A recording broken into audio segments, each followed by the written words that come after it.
Hello YouTube, welcome to my speedrunning guide for Citadelle Day More. Treyarch have recently announced their next map, The Tomb, which will be launching with the start of Season 2.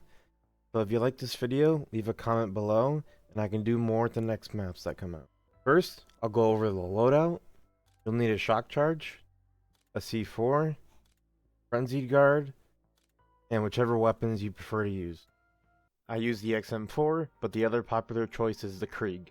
For all of my weapons, I have the CHF barrel for more headshot damage, the suppressor for more salvage drops, and the largest extended mag. For my primary weapons, I also use the Marksman foregrip, the Commando grip, and the Infiltrator stock. These three attachments are mostly personal preference, so feel free to use whatever you like. For my XM4, I also have the 3-round burst mod, and for my Krieg, I use recoil springs. For my GS45, I have akimbos and rapid fire.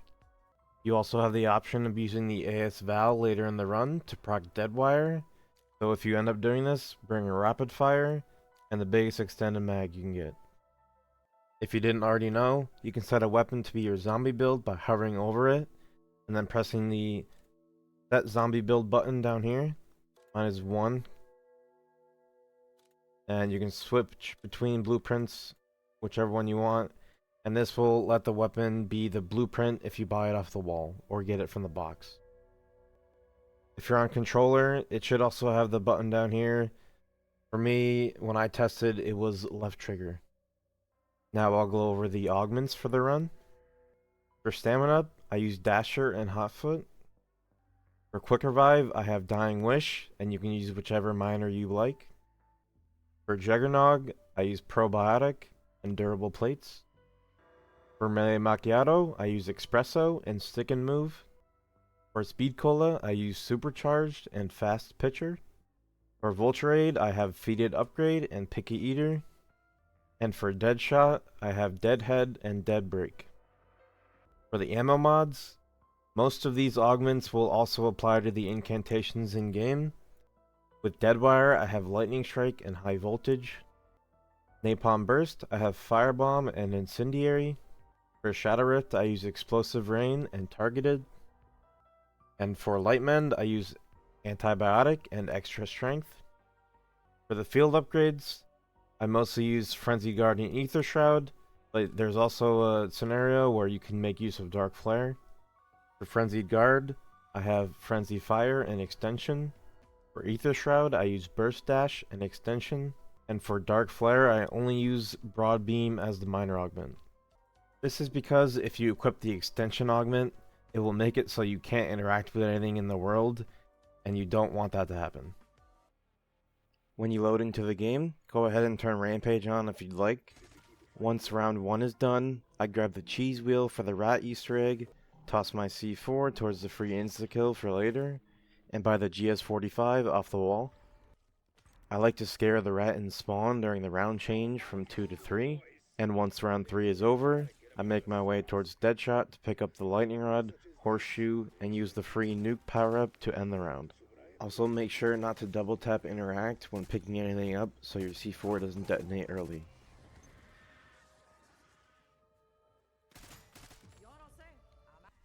For the bug round, the best place to play it is right next to where you forged the lightning sword. Most of the spawns are directly in view, and you can run up to the cannon quickly from here once the round is over.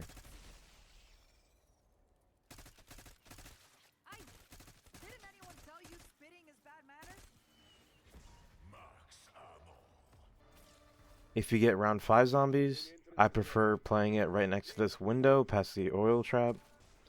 Otherwise, if you get round 6 zombies, the best place to play it is right next to the jug. Regardless of which bug round you get, make sure you buy jug as you go past it, and craft a Molotov if you have the salvage to do so. Once you've entered the stamina up room, you can start getting ready for the main skip of the run. This will let you figure out the order of which traps to do without opening and shooting the wall downstairs. Here are the pages, as I call them: 4, 8, I, and Lash. It's important to note that the fake trap looks similar to the 8 trap, but the fake trap has an outer circle while the 8 trap doesn't. The first page will be by these boxes right when you enter the room, and the second page is near these beds. The last trap will always be in the stamina up room, so you don't need to look at the last trap. And by process of elimination, you can only look at the first 2 traps, and then you can figure out what the third one is. As an example, let's say my first page is 4 and my second is 8. That means whichever trap I see that is either eye or lash will be my third trap in the sequence. You can also look at the trap in stamina up if you want to be sure early. In the middle of round 7, I detonate my C4 to get the free insta-kill. You want to use this to end the round and get the PAP for an easy kill on the Doppelgast. You can also make use of the free bonus points if you need the extra cash. Once you kill the Doppelgast, PAP your GS45 once you get money. You'll never have PhD in this run, so you'll have to be careful not to down yourself with them. Then you can end the round, give the rat the cheese, and make your way over to craft.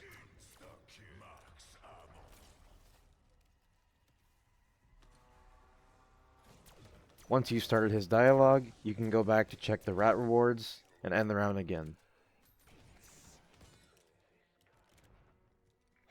Now that you're on round 10, just start getting the stamp zombies to unlock the swords. When you're running up, make sure to buy stamina up if you have the money. Make your way into the alchemical lab to pick up the antiquity for the void sword. The next thing is to start lining up the mirrors to unlock the paladin's brooch. Once you get to the last mirror, there's a trick you can do where you just hit it once. Even if it's not lined up with the brooch, it will still work. Then you end the round, pick up the brooch, and get the free double points in the window right next to it. The first sword I grab is the lightning sword. This will spawn the armored zombie that drops the lightning rod in the dungeon. You can play around here to get the lightning rod and the stamp for the round. And check the trap to see if you can do that right now, or if you need to do it later. Once the round is over, make your way upstairs to grab the light sword. Be careful of the glowing bugs that spawn, because if you hit 2 at once with the sword, you'll only get 1 charge. If you have this happen to you, you need to advance an extra round, which is a pretty big time loss. If you have around 12 zombies, buy an extra shock charge on your way towards the light door. This will make it so you don't have to use Frenzied Guard to survive. On your way to the light door, make sure to buy melee macchiato and throw the first Molotov at the bonfire. If you didn't have enough salvage to craft one earlier, you'll need to craft a Molotov now before you leave the castle. Once you get to the light door, make sure to use the shock charge to get the lightning rod, and then fill the door with all 4 lights from the bugs. Once you do that, try to check the trap while you're entering the door. If the next trap is here, you want to do it after getting the light sword, otherwise note it down for later. When everything is done, you can end the round and then get the third stamp.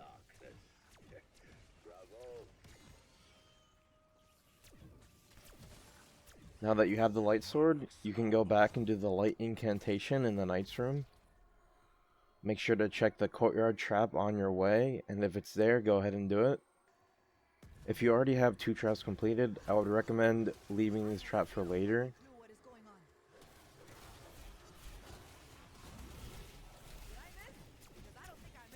Once you complete the light incantation, make sure to pick one up, pick up the fire sword, and then go place it in the dragon. You can use the light incantation for speed boost here. On your way back towards the knight's room, you should see the stamp zombie somewhere nearby. Use the last stamp he drops to get the void sword. Now you want to make your way down to the cave slide to get the raven and get to spawn to forge the void sword.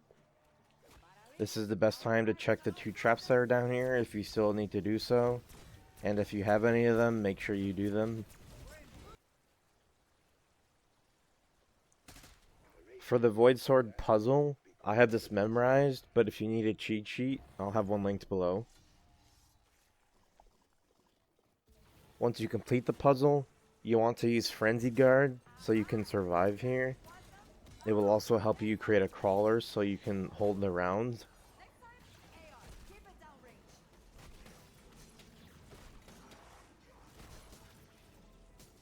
Once you manage to control the zombies, buy a few Molotovs for the next bonfires.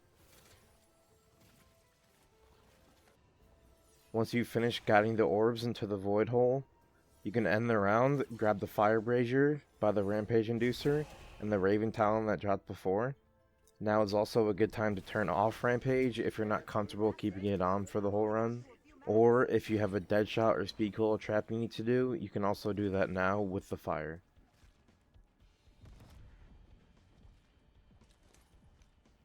Next, I grab the lightning sword to go build it. When you get there, throw 2 Molotovs at the remaining bonfires.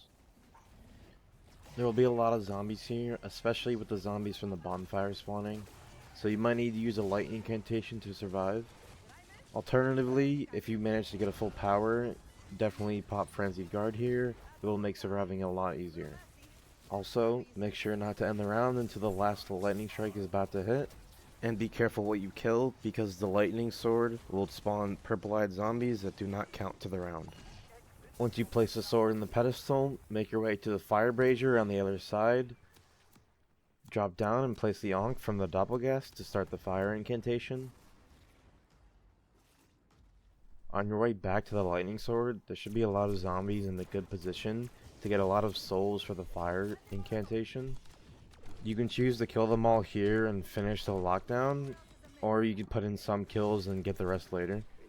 Once you get the lightning sword, take the cannon to spawn to activate the horseshoe. Before you grab it, make sure to interact with the void sword to start forging it. And if you have any traps at deadshot or speed cola still, now is the time to do them while you're picking up the horseshoe. Once you start and finish the lightning incantation, grab the void sword and then make your way to the castle with the last fire brazier.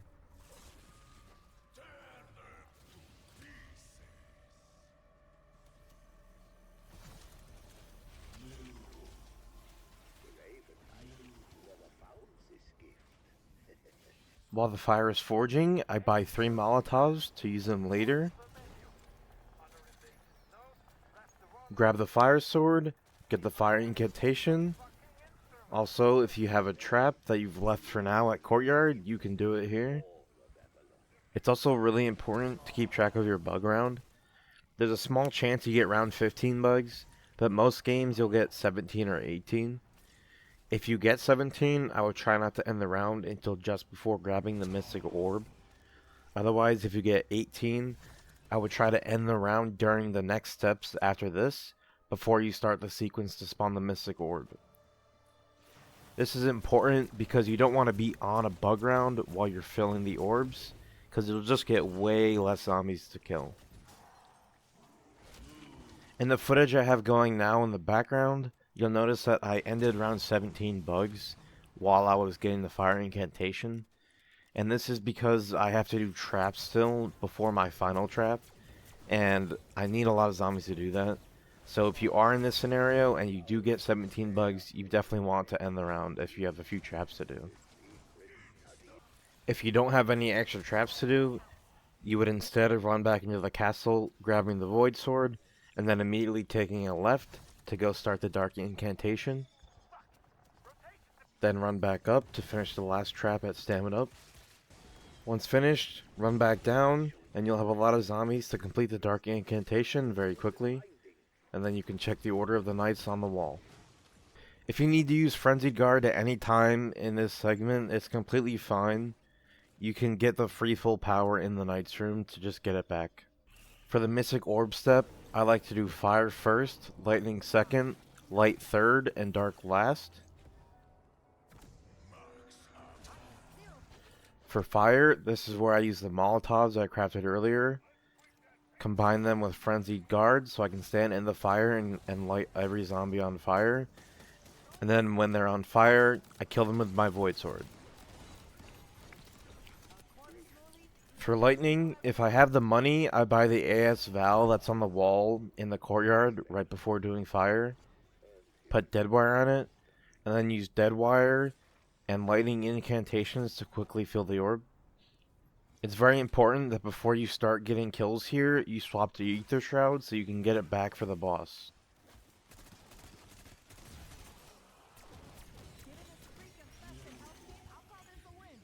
For light, I teleport back from lightning to get there quicker.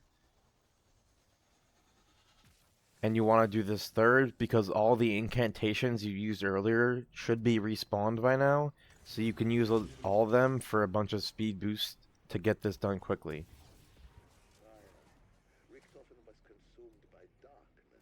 For dark, I use the void sword. You can substitute it with dark incantations or dark flare if you choose. If you are using the void sword, it's important to note that only the initial opening of the portal will count as souls. Any zombie that gets dragged in after the fact will not count. So you need to do a mini horde up and get 15 or so kills with the initial explosion. Once all the orbs are done and you place the mystic orb on the wall, you want to start charging up the void sword so you have a charge before you go into boss. This is really important because the void special ability is really good at damaging the boss, so you want to make sure to have this charge before you enter. You'll also want tier 3 armor, which some good spots to buy it are right when you're going to boss before you take the cave slide, or on your way to the void orb. If you have the money, then you can take a small detour to get it off the wall. Before you enter boss, you'll want to buy a sentry turret, a C4, and get more kills with the void sword if it's not charged yet. I would heavily prioritize getting your charge before you craft anything, because the zombies will despawn fairly quickly, and if you don't get a charge, you're just not going to get one back. Once you've done all that, head over to Speed Cola, and there's a lineup I do here to get the free max ammo with the C4. This will let you detonate the C4 in the boss fight, giving you a free max ammo for an extra charge on the void sword. Now I'll explain the boss strat. You always start each phase with your ether shroud. With the first phase, I use shroud right after Ravenov's picture disappears from the screen. And for the second and third phase, I use shroud roughly 2 seconds before the boss becomes vulnerable, and I'll explain how you can figure that out in a little bit. When you're hitting the boss, I like to break his ankle and his wrist armor. His shoulder armor is pretty difficult to hit with the sword, and you won't always be able to consistently hit it. Make sure when you break an armor piece that you keep dealing damage to that crit spot until it breaks. This will chunk a bunch of the boss's health at once. Also, while you're doing this, make sure you use your void sword special ability. I use them one at a time just in case there's some kind of limit for how quickly the boss can take damage.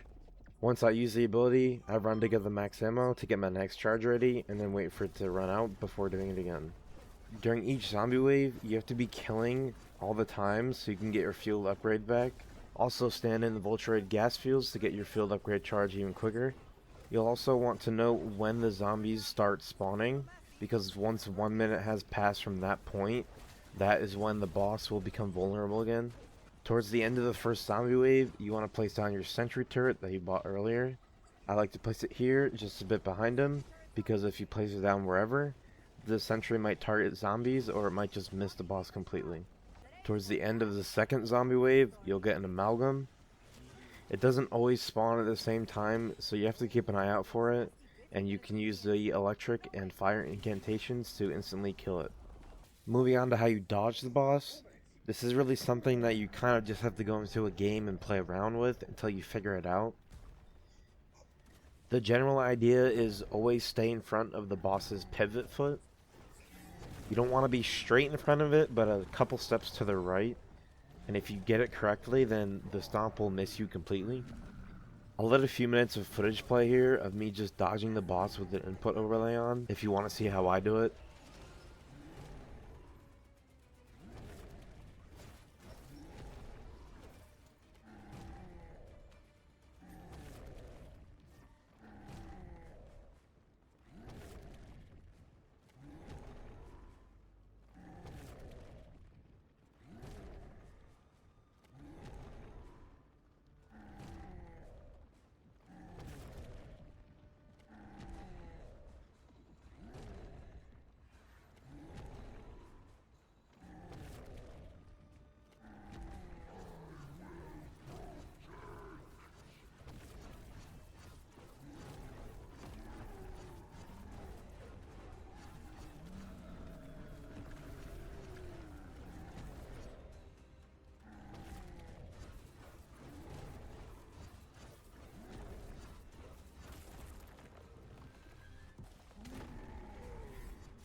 If there's anything that you're still confused with, want to know more about, or something that I forgot to mention, let me know in the comments or head over to my Discord to ask.